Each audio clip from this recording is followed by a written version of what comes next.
So human values and professional ethics second, जो human values part 1 था वो हमने फर्स्ट सेमेस्टर में पढ़ा था, जब मैन्युफैक्चरिंग प्रोसेस, इलेक्ट्रिकल इंजीनियरिंग वगैरह टॉपिक्स थे, सबके कॉमन से थे। और उसमें भी हमें समझ में आ गया था कि एटलीस्ट कि हमें कुछ ऐसे सेंटेंसेस बनाने होते हैं जो हमें गट फीलिंग से आते हैं या हमें ऑलरेडी पता होते हैं। तो यहाँ पेपर कोड ETHS 402 है और पेपर का नाम human values and professional ethics second है।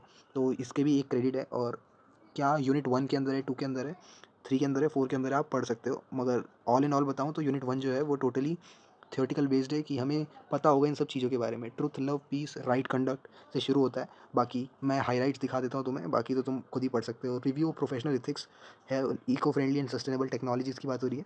यूनिट 1 जो है वो appraisal of human values and professional ethics पे बेस्ड है। ठीक है।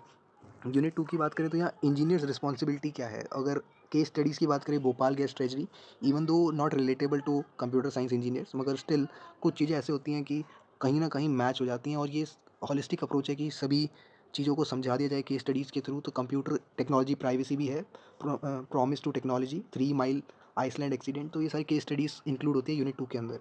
यूनिट 3 जो है वो ग्लोबल इश्यूज़ से रिलेट करता है। ग्लोबली जो काम हुए थे, टाटा ग्रुप्स, इन्फोसिस, कैलिक, सत्यम। देन बिजनेस एथिक्स की बात होती है, कॉर्पोरेट सोशल रिस्पॉन्सिबिलिटी और ISO CSR की भी बात होती है। इन्वायरमेंटल एथिक्स की सस्टेनेबिलिटी, इकोसिस्टम, ओजोन डिप्लीशन, इन चीज़ों का ध्यान। और at the end computer ethics, जिसमें cyber crime, data stealing, hacking जैसी चीज़ें आ जाती हैं। यूनिट 4 जो है वो डील करता है इंजीनियर रिस्पॉन्सिबिलिटी से and right of ethical code.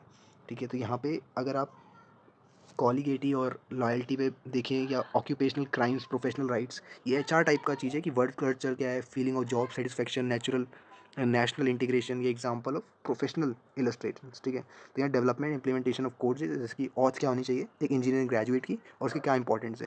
Text book की बात कर लें तो यहाँ पे ऑक्सफोर्ड और Tata MC Grohill professional ethics दोनों ही हैं। R सुब्रमण्यम जो है टेक्स्ट बुक 1 है, और दूसरा DR किरण। इवन दो आप पढ़ेंगे नहीं इसमें से, तो मैं बता दूं कि रेफरेंस वगैरह तो छोड़ो, मगर जो क्वेश्चन मिड सेम या एंड सेम में आते हैं हम यहाँ इस प्लेलिस्ट में डिस्कस कर लेंगे। अगर आप ये वीडियो नंबर 1 देख रहे हैं तो अभी हम आने में टाइम है। ठीक है। तो मैं तुम्हें जैसी डिस्क्रिप्शन खोलोगे तो प्लेलिस्ट का लिंक मिल जाएगा, वरना तो तुम चैनल पर जाके गेट्स अ स्टडी और वहाँ पे ह्यूमन वैल्यूज़ की प्लेलिस्ट देख लेना। मैं वैसे तुम्हें पता ही चल जाएगा जो चीज़ें ट्रेंड कर रही हैं, जो पेपर में आ रहा है बार बार क्वेश्चन, वैसा ही कुछ आता है। और हम अगर थियोरेटिकली इसको स्ट्रॉन्ग करके जाएंगे तो कुछ पॉइंट याद रहेंगे पेपर में, हम एक्जैक्टली उसे लिख पाएंगे। और एट द एंड जो ये है हमें ह्यूमन वैल्यूज़ सिखाना चाह रही है, तो वो हमें सीखना भी है एक तरह से।